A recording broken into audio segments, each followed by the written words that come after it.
Bonjour, j'espère que ça va.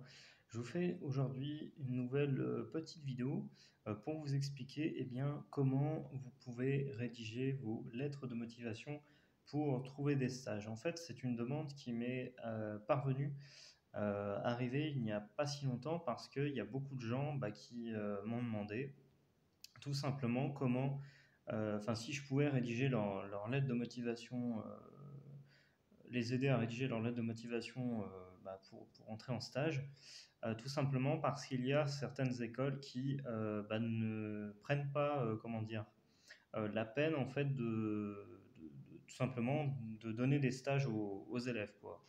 Aides-soignants, auxiliaires, je sais pas, mais en tout cas dans certains organismes de formation aides-soignants, en gros, vous rentrez en formation et c'est à vous de trouver des stages.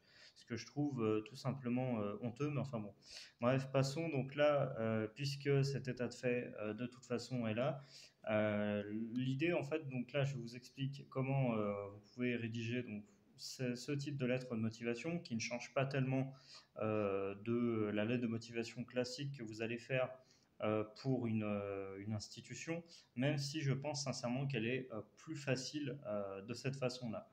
Donc là, j'ai pris un exemple que j'ai tout simplement sous les yeux là d'une personne que j'ai accompagnée tout à l'heure. Donc évidemment, je vais pas, je vais anonymiser, on va dire, le truc. Le but étant que c'est que vous compreniez la structure en fait. Donc, en fait, tout en haut à gauche, à droite, pardon, sinon on va pas y arriver.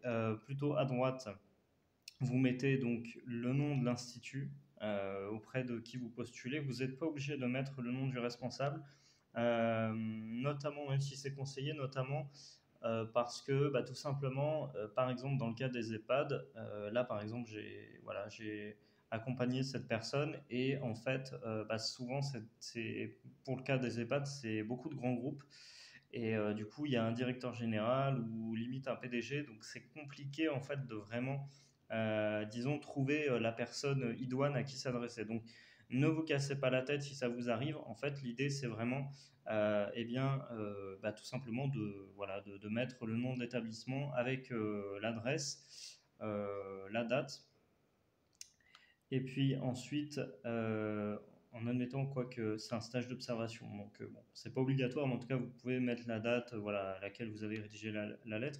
Ensuite, vos coordonnées. Du coup, avec votre nom, prénom, voilà, adresse, hein, je vous apprends rien. Voilà, a priori, vous avez une maison, numéro de téléphone, adresse mail. Et puis ensuite, en dessous, vous mettez l'objet. Donc, tout simplement, vous mettez lettre de demande de stage d'observation vous mettez soit en EHPAD, soit c'est un petit peu compliqué en stage. Là, c'est le cas d'un stage d'observation. C'est vrai que c'est pas le cas d'un stage ultérieur, on va dire en recherche de stage, mais en tout cas, vous mettez le nom de l'établissement du stage recherché et le type de stage recherché. Donc, si c'est un stage simplement d'observation, ce que je vous recommande fortement avant de rentrer en formation aide-soignant et surtout auxiliaire, vous mettez stage d'observation. Sinon, vous mettez stage, demande de stage tout simplement, et puis vous mettez le type d'établissement que c'est. Ensuite, vous mettez madame, monsieur ou le nom du responsable si vous l'avez, de la responsable, hein, vous avez compris. Et puis en dessous, vous mettez votre situation actuelle. Voilà, vous reprécisez le stage que vous recherchez, donc dans quel but. Donc voilà, si vous êtes déjà en formation d'aide-soignant, vous le précisez. Si vous n'y êtes pas encore, vous le précisez aussi. Le type de stage, voilà, quel but tout simplement vous recherchez. Donc vous pouvez aussi souligner la qualité de l'établissement, tout simplement la bonne réputation.